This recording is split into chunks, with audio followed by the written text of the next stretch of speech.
اعوذ باللہ من الشیطان الرجیم بسم اللہ الرحمن الرحیم یا صاحب الجمال و یا سید البشر من وجهک المنیر لقد نفر القمر لا يمكن الثناء كما كان حقه بعد از خدا بزرگ توئی۔ قصہ مختصر۔ جزا اللہ عنا سیدنا و مولانا محمد صلی اللہ علیہ وآلہ وسلم ما هو اہلہ یا رب لک الحمد کما ينبغی لجلال وجهک وعظیم سلطانک رب اشرح لی صدری ویسر لی امری واحلل عقدۃ من لسانی یفقہوا قولی رب زدنی علما رب زدنی علما رب زدنی علما۔ السلام علیکم ورحمۃ اللہ وبرکاتہ۔ میں حافظہ افرا جاوید اسلام آپ سب سے مخاطب ہوں اپنے یوٹیوب چینل انفینٹ اسلام میں۔ آپ سب کو خوش آمدید کہتی ہوں۔ امید کرتی ہوں آپ سب خیریت سے ہوں گے، زندگی پرسکون، پر اطمینان اور ایمان بالخیر گزر رہی ہوگی۔ پارہ نمبر 15 سورۃ بنی اسرائیل، اردو ترجمہ اور تفسیر۔ اس کی آیت نمبر 60 تک ہم گزشتہ اسباق میں پڑھ چکے ہیں۔ آج کے سبق میں آیت نمبر 61 سے باقاعدہ آغاز کیا جا رہا ہے، جس میں اللہ رب العزت ارشاد فرماتا ہے وَإِذْ قُلْنَا لِلْمَلَائِكَةِ اسْجُدُوا لِآدَمَ فَسَجَدُوا إِلَّا إِبْلِيسَ قَالَ أَأَسْجُدُ لِمَنْ خَلَقْتَ طِينًا۔ اور یاد کرو جب ہم نے فرشتوں کو حکم دیا کہ آدم کو سجدہ کرو تو ابلیس کے سوا سب نے سجدہ کیا۔ اس نے کہا کیا میں اسے سجدہ کروں جسے تو نے مٹی سے پیدا کیا؟ تو اس سبق کی باقاعدہ ابتدا کرنے سے پہلے اگر ہم آیت نمبر 53 کی طرف نظر دوڑائیں، جس میں اللہ رب العزت نے ارشاد فرمایا تھا کہ ان الشیطان کان للانسان عدوا مبینا، کہ بے شک شیطان انسان کا کھلا دشمن ہے۔ اب یہاں پر آیت نمبر 61 سے وجہ بتائی گئی کہ اس دشمنی کی ابتدا، بنی آدم سے شیطان کی دشمنی کی ابتدا کب سے ہوئی، اس کا ذکر فرمایا گیا۔ اور یہاں جو ذکر ہے کہ قال اسجد لمن خلقت طینا، اس نے کہا کیا میں اسے سجدہ کروں جسے تو نے مٹی سے بنایا۔ اس کی مکمل تفصیلات سورۃ الاعراف میں گزر چکی ہیں، سورۃ البقرہ میں گزر چکی ہیں، اور یہاں پر دوبارہ سے ذکر آیا تاکہ اس واقعے کی اہمیت اجاگر ہو سکے، تاکہ ہمیں اس چیز کی اہمیت معلوم ہو کہ قرآن کریم میں بارہا بواقع آدم اور حضرت آدم علیہ السلام کی پیدائش اور بابا آدم علیہ السلام اور شیطان کے جو بھی معاملات تھے ان کا ذکر بارہا آیا۔ اس سے جو سمجھانا مقصود ہے وہ یہی ہے کہ ذکر آتا ہے کہ شیطان کھلا دشمن ہے، وہ کس طرح سے اس کی دشمنی کی ابتدا ہوئی اور کس طرح سے وہ اپنے دشمنی پر قائم ہے اور بروز قیامت تک قائم رہے گا۔ لہٰذا اس نے حسد کی وجہ کیا تھی؟ اس نے کہا کہ کیا میں اسے سجدہ کروں، کیا میں اس کے آگے جھکوں جسے تو نے کمتر بنایا اور مجھے فضیلت دی، یعنی میں آگ سے پیدا کیا گیا ہوں اور یہ مٹی سے پیدا کیا گیا ہے، تو میں اس کے سامنے کیوں جھکوں؟ اس نے یہ نہیں دیکھا کہ حکم پروردگار ہے، اس نے یہ دیکھا کہ مقابل کون ہے۔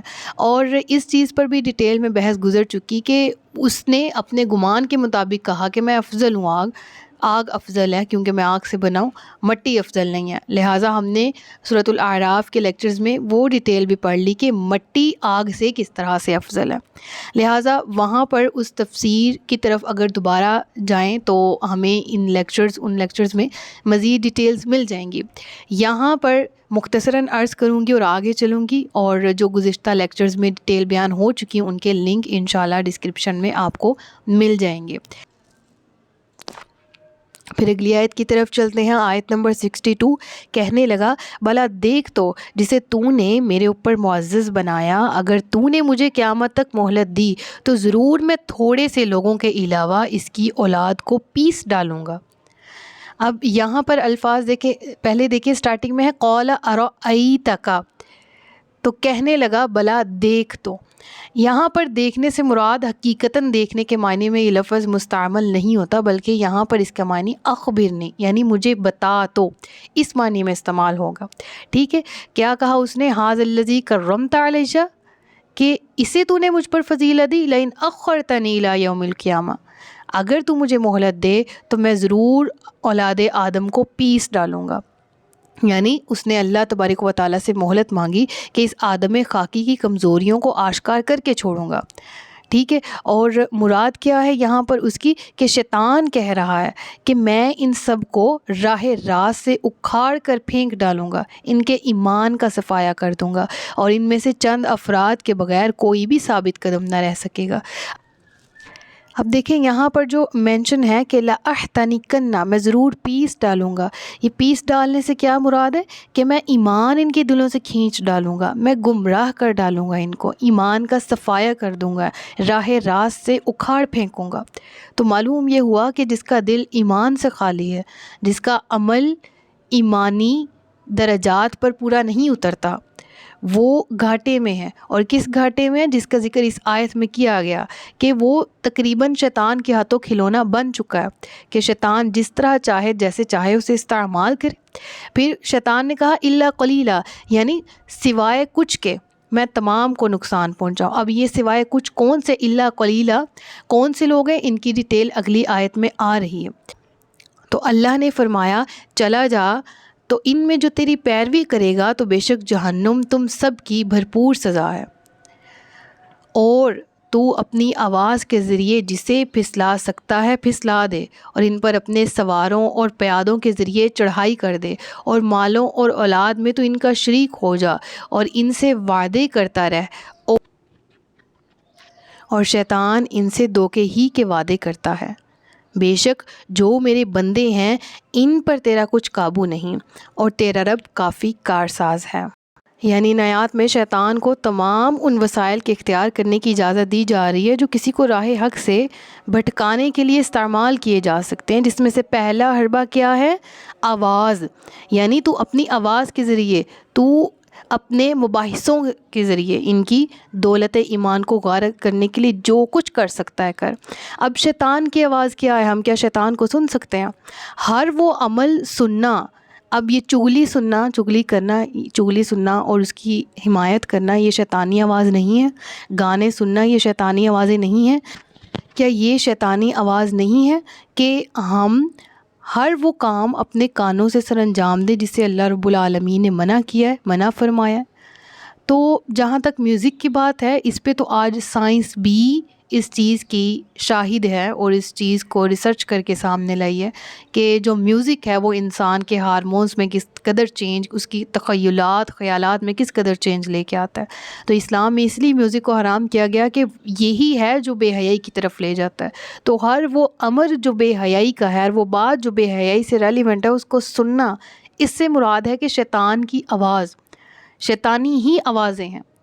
جو کچھ وہ کر سکتا ہے وہ کرے گا، کسے؟ اولاد آدم کی دشمنی میں. اور ہمیں ہمارے والدین میں سے اگر کوئی کہے کہ فلاں شخص کے گھر نہیں جانا یا فلاں کے قریب نہیں جانا، کیونکہ وہ تمہارا کھلا دشمن ہے، کیونکہ اس نے مجھے کہا ہے کہ وہ تمہیں نقصان پہنچائے گا.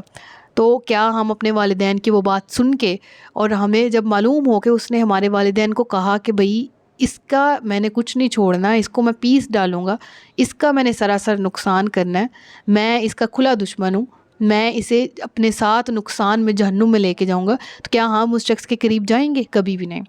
لہٰذا وہ پروردگار جو خالق ہے، جو مالک ہے، جو رازق ہے، جو پیدا کرنے والا ہے، جو پالنے والا ہے، جو رب العالمین ہے، وہ منع فرما رہا ہے ہر اس شیطانی ہیلے سے بچنے کے لیے، ہر اس شیطانی وسوسے سے بچنے کے لیے جو شیطان کی طرف سے ہو.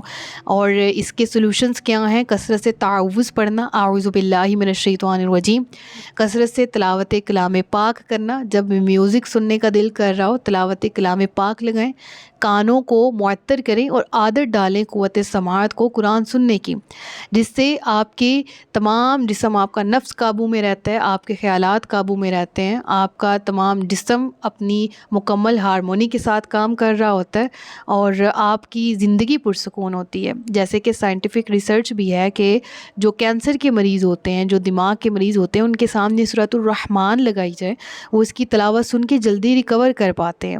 تو یہ تمام کے تمام قرآن کے معجزے ہیں جن سے ہمیں سیکھنا ہے.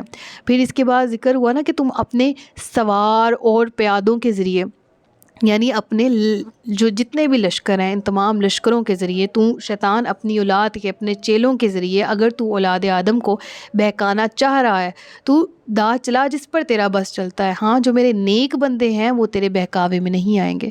تو معلوم یہ ہوا کہ نیک بندوں سے مراد کون ہیں؟ انبیاء ہیں جو کہ معصوم ہیں، انبیاء گناہوں سے پاک ہیں. اس کے علاوہ تمام وہ لوگ جو کہ اللہ تبارک و تعالیٰ نے فرمایا نا.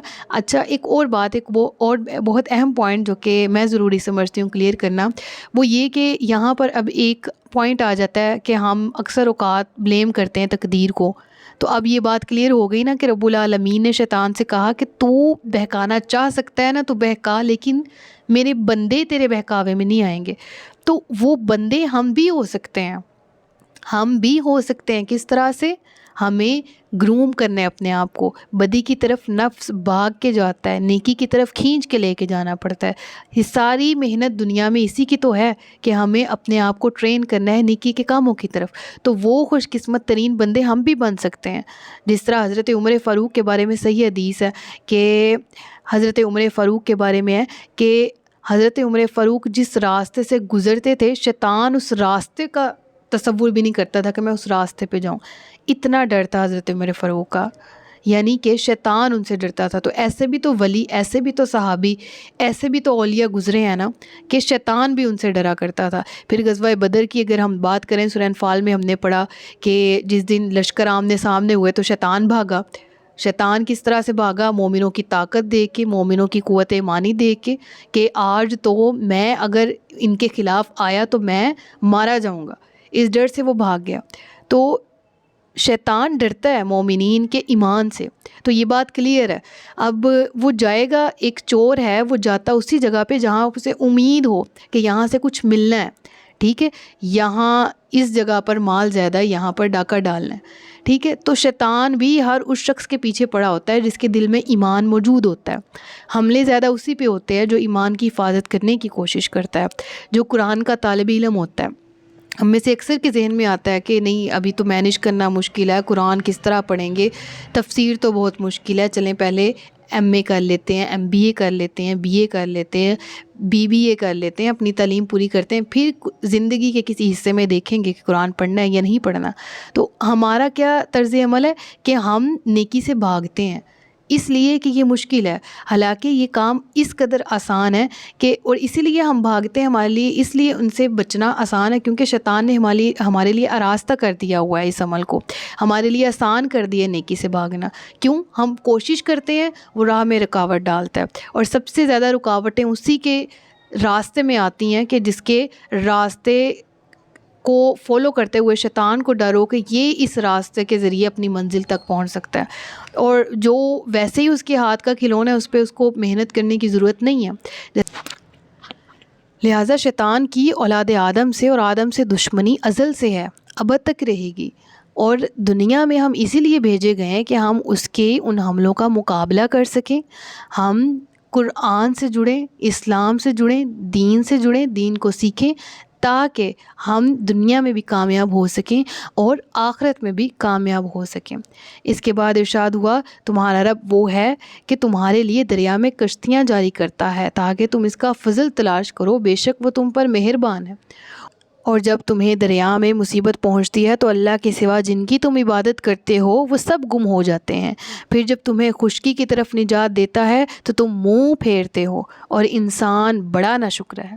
یعنی اللہ کی شان رحمت و ربوبیت کا ایک اور کرشمہ یہاں بیان کیا جا رہا ہے کہ سمندر کے گہرے پانیوں میں اور اس میں اٹھنے والی طوفانی موجوں کو اللہ تبارک و تعالیٰ نے تمہارے لیے مسخر کر دیا ہے، تمہارے لیے کشتیوں اور جہازوں کو مسخر کر دیا تاکہ تم ہزاروں من بلکہ لاکھوں ٹن وزن اٹھائے ہوئے تمہارے بھاری بھرکم جہاز سمندر کی سطح پر تیرتے چلے جاتے ہیں اور تم سفر کرتے جاتے ہو. تمہاری تجارت اس طرح سے ہوتی ہے، تمہارا ایک جگہ سے دوسری جگہ آنا جانا اس وجہ سے ہوتا ہے. اور بدلے میں تم کیا کرتے ہو کہ اگر تم پر کوئی مصیبت پہنچ جاتی ہے، یہاں پر مراد یہ ہے نا کہ اگر تمہیں دریا میں کوئی مصیبت پہنچتی ہے تو تم اس کے سوا، اللہ کے سوا جس کی عبادت کرتے ہو وہ سب گم ہو جاتے ہیں. مراد یہ ہے کہ میں ہمیشہ کہتی ہوں اس آیت کو ایک مثال کے طور پر بھی لیا کریں اور اس کو ریالٹی اس طرح سے کہ کفار عرب جب سفر کرتے تو اپنے ساتھ اپنے بتوں کو چھوٹے چھوٹے بت بنا کے انہوں نے پاکٹس میں رکھے ہوتے تھے، اور جب سفر کے دوران کوئی مشکل پیش آتی، جب ان کی ناؤ ڈوبنے لگتی ہیں، طوفان زیادہ تیز ہو جاتا تو حقیقی اللہ کو پکارتے، معلوم تھا مدد اللہ نے کرنی ہے، اور تمام وہ معبود جن کو اللہ کے مقابلے میں ٹھہراتے تھے سب کے سب گم ہو جاتے، اور ایک اللہ کی وہ عبادت کرنے لگتے، توبہ استغفار کرتے، کہتے اللہ بچا لے، اور پھر جب بچا لیا جاتا تو دوبارہ سے کفر کی طرف لوٹ جاتے۔ اور اس کو ایز اے مثال اگر کنسیڈر کریں تو حقیقت اس طرح سے ہے کہ جب مصیبت آئے، مشکل آئے، رب کو یاد کیا، جب زلزلہ آیا تو اللہ اکبر کہتے ہوئے اپنے گھروں سے نکل کھڑے ہوئے، نعرہ تکبیر بلند کرتے رہے، اور جب زلزلہ ہٹا تو پھر جو کہ ملاوٹ کر رہا تھا وہ ملاوٹ کرنا جاری اس نے کر دیا، جو کہ فحش گوئی کرنے والا تھا وہ فحش گوئی میں مصروف ہو گیا، جو فحش دیکھنے والا تھا وہ فحش دیکھنے میں مصروف ہو گیا، ہم اپنے روزمرہ کی زندگی میں واپس لوٹ گئے۔ تو رب العالمین نے اس عمل سے منع فرمایا۔ رب نے فرمایا کہ جب وہ نجات دیتا ہے تو پھر تم منہ پھیر لیتے ہو، پھر تم رب کو کیوں نہیں یاد کرتے؟ تم اگر مصیبت میں یاد کرتے ہو تو خوشی میں یاد کیوں نہیں کرتے؟ کیونکہ تم ناشکری کرنے والے ہو، تم شکر ادا نہیں کرتے۔ تو معلوم یہ ہوا کہ شکر ادا کرنا انسان کو رب کے قریب کر دیتا ہے۔ رب فرما رہا ہے کیا تم اس بات سے بے خوف ہو گئے کہ اللہ تمہارے ساتھ خشکی کا کنارہ زمین میں دنسا دے یا تم پر پتھر بھیجے پھر تم اپنے لیے کوئی حمایتی نہ پاؤ؟